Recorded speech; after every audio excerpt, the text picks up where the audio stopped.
Around Earth without flying, days 1 to 3. I start this full circle around the planet from the pyramids. And after a wave of emotional goodbyes with friends and family, I was off. First across Cairo, then hopped on a shared microbus 6 hours to Egypt's Mediterranean coast. Beautiful waters. And was a bit chatty with the locals as they're a bit different here. As we went closer to the border, we encountered army checkpoints, where a Sudanese immigrant hid from them in the bathroom, which I found to be a funny move, especially that he got away with it. On the bus, I also socialized with a few Libyans who gave me guidance and some tips for crossing the border. Better get used to that scenery, eh? As I have the whole Sahara Desert ahead of me.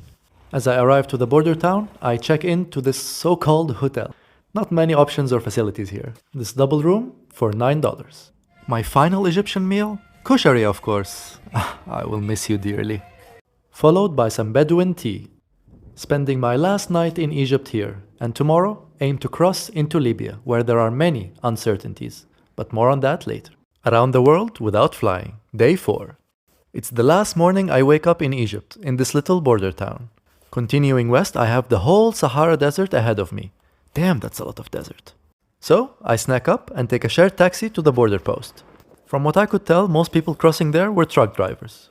As for me, it took 3 hours just to get the security clearance and exit. With excitement though, as I'm now entering Libya. It was a 2-kilometer walk to the other side without any trouble. However, to enter this specific part of Libya, the local government in control of the area requires you to make a military investment, which cost an arm and a leg. Upon entering, I exchanged 2 Libyan dinars, which were all brand new as these new banknotes came into effect just 3 days ago. Then it was a matter of hopping from one shared taxi to another, from one town to the next. By the way, petrol prices here, 2 cents for every liter. And I noticed a surprising amount of cars without a license plate. My last shared taxi was with Hazem, who was very kind and even gave me a hotspot to watch a football game on the way. On the long way into the night. At least they introduced me to Libyan bangers.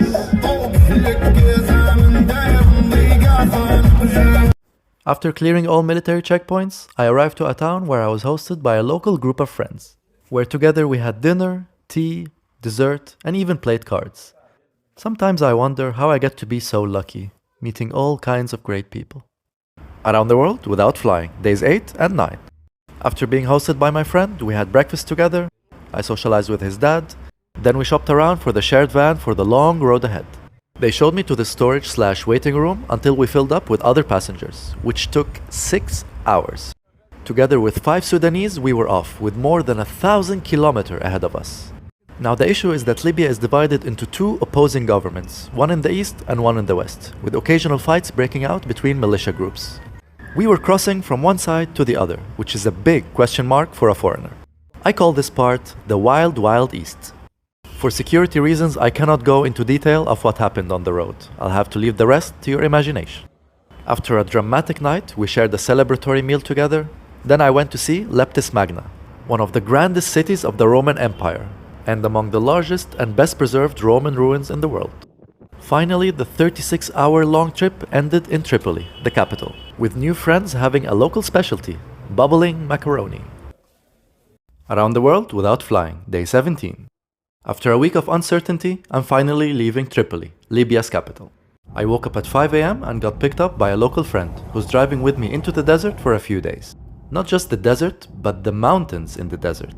We took in the views from above, then walked around the ancient village hidden high up top, which is centuries old and one of the many Amazigh settlements here, who are the indigenous group of the Sahara Desert in North Africa. An hour later, we got to Qasr al-Hajj, a circular fortress-looking structure used to store food, olive oil, and other essentials, like a bank of some sort. Next on our way was Qasr Nalut, also a community granary, but with a more complex design. For lunch, we went to a restaurant set up in underground caves that originally served as houses back in the day, where we had ftat, followed by tea and chit-chat with the owner. As we continued further into the desert, almost all petrol stations were closed, which became a problem. Quite ironic since Libya has one of the biggest oil reserves in the world. And even when we found one, just look at that queue. Thankfully, they were happy to let us through, as my friend played the tourist card. Then we continued for 4 more hours before we got a room for the night. Around the world without flying, day 20. I've reached a very interesting area in the Sahara Desert, the tri-point where Libya, Tunisia, and Algeria meet. After an evening spent in the desert, with barbecue, tea time, and a bonfire, my friend just couldn't get enough, and we went for a joyride with his car on the sand dunes. Okay, I admit, not only my friend. What a playground, and a way to wake up. After our shenanigans, we took to the actual road, and we drove for 4 hours, where surprisingly it rained, something very rare in the largest hot desert in the world. This was our last ride together, as my friend was dropping me off at the Libyan-Tunisian border, which is set up in quite the scenic area. However, the smiles and giggles looking at the views quickly turned upside down.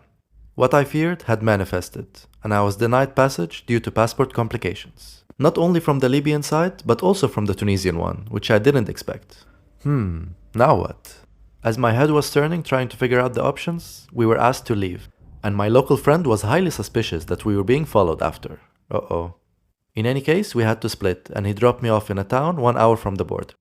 And I got a pizza to treat myself. Tomorrow, I'll try again. Around the world without flying, day 21. I woke up to this gorgeous view in a Libyan town in the Sahara Desert. After failing yesterday to cross the border into Tunisia, today, well, I'm just trying again. A local was very kind to drive me to the border in this breathtaking area. The Libyan side is run by a local militia group, and I was facing a ton of uncertainty over passport complications. Plans B and C involved long detours, possibly back to Egypt, so this has to work. And it did. Persistence paid off. Hello Tunisia, bonjour. First thing I did was to declare any cash I had, as Tunisia used a so-called closed currency system. The good news is that a border police officer very kindly drove me to the closest town, from where I can get a bus. The bad news is that I had to wait 5 hours for it. No problem for me though, I'm just happy to be here. For lunch I had a popular local fast food called Magluba, and by the time the bus came, it was a whole crowd waiting for it, and literally fighting for seats. I myself sat on the floor for the 3-hour journey to a random city, where I asked around and shopped for a hotel room, and eventually settled on this one for $15 a night.